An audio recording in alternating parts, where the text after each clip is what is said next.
There are several different types of transport mechanisms available for transporting molecules across cell membranes. These are all summarized here on the slide. I will briefly review each of the different types of transport, and while doing so, I will point out whether the processes are passive. This just means that the molecule is being transported down a concentration or electrochemical gradient. So in this situation, you would not need any additional energy source because you're going with the gradient. The second type of process would be active processes, where the molecules are being transported against an electrochemical gradient. In this case, because we're going against that electrochemical gradient, the process will require some type of energy source, and we'll go through what each of those are. So we'll start off by reviewing the simplest case, which is our simple diffusion in the upper left-hand quarter. In this case, the molecule that's being transported is a nonpolar compound, so it's able to readily traverse through the cell membrane without any assistance, and this process simply occurs going in whichever direction is favored by the concentration gradient. So obviously this is a passive process. Next up is facilitated diffusion. Again, we are going to be transporting the molecule down an electrochemical gradient.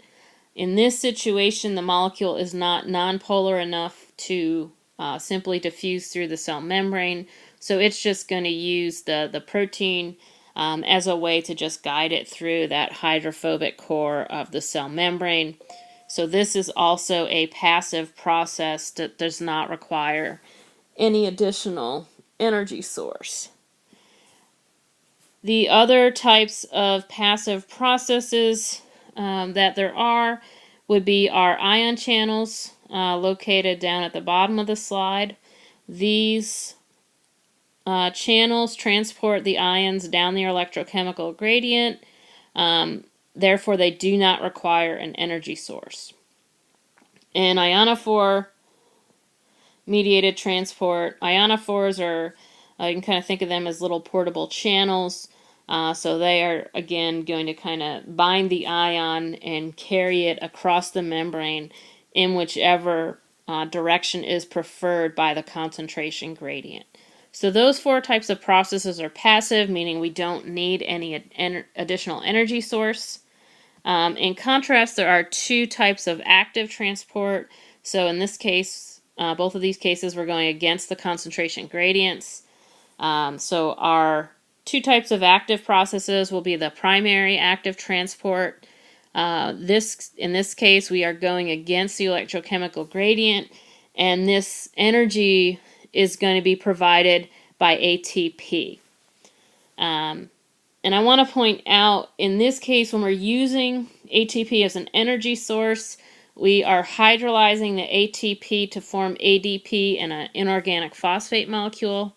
This is very different than, say, an ATP-gated ion channel. So if you have an ATP-gated ion channel, that is not an active process because you're not actually consuming the ATP.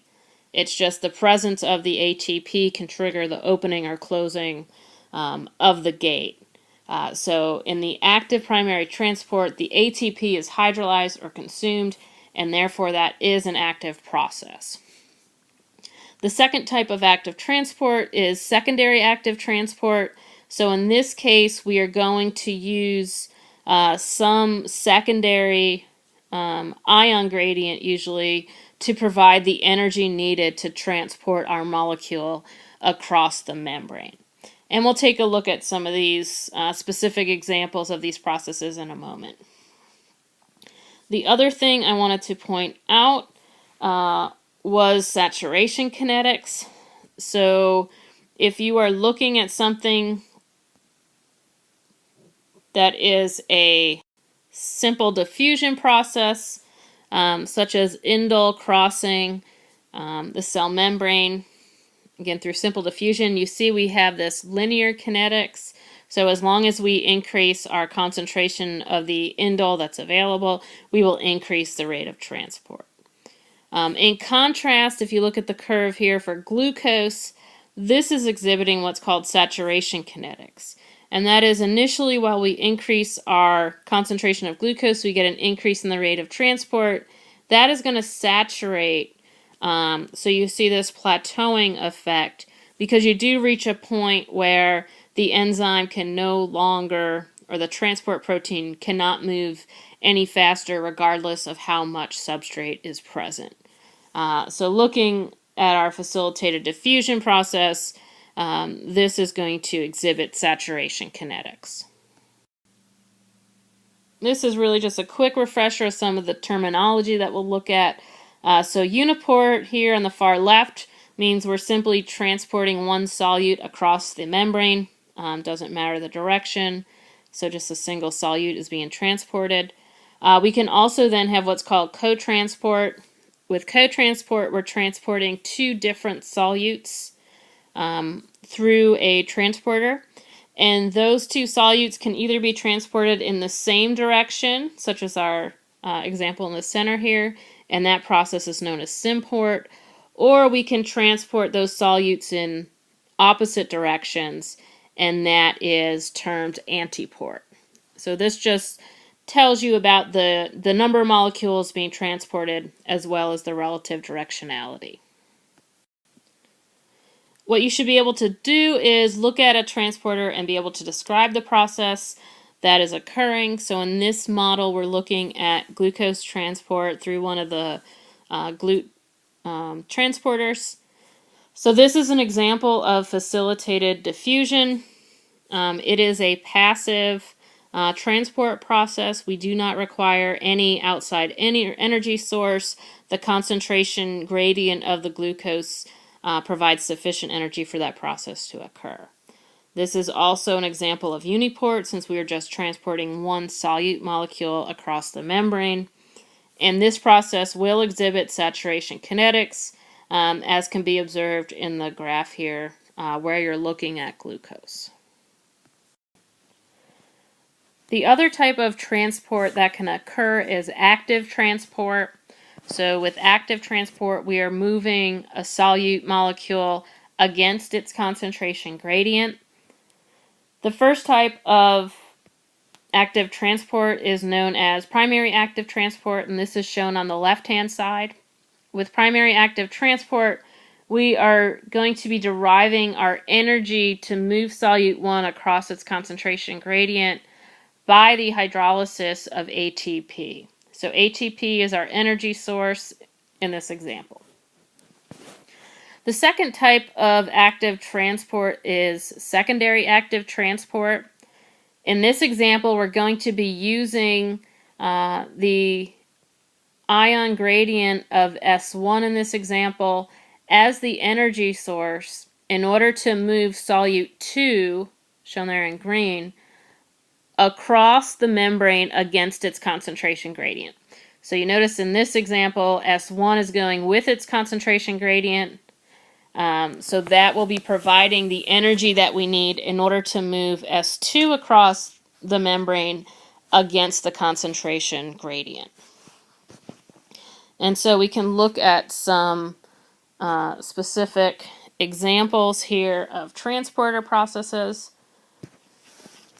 On the left-hand side, we have the sodium-potassium ATPase. So with the sodium-potassium ATPase, this is going to be an example of a primary active transport. What you can see is that we're moving two ions. We're moving both 3 sodium ions and 2 potassium ions, and those ions are being moved against their concentration gradients. And therefore we do need an energy source. And that energy source is going to come in the form of ATP. Again, it's the hydrolysis of ATP that provides the energy. What you should also notice about this primary active transporter before we move on is that you'll notice the sodium and potassium ions are moving in opposite directions. So this is an example of an antiporter. In our example on the right-hand side, we have the sodium glucose symporter. What we're doing now is we're using that sodium ion gradient provided by the sodium-potassium ATPase. So we have a very high concentration of sodium outside the cell. We're going to use this sodium ion as the energy source to move glucose into the cell. So sodium moves across the cell membrane down the electrochemical gradient, and it's going to bring along with it glucose, which is moving against its electrochemical or concentration gradient. So this is an example of secondary active transport. And you'll notice that in this example, the sodium and the glucose are moving in the same directions. So this is also known as symport.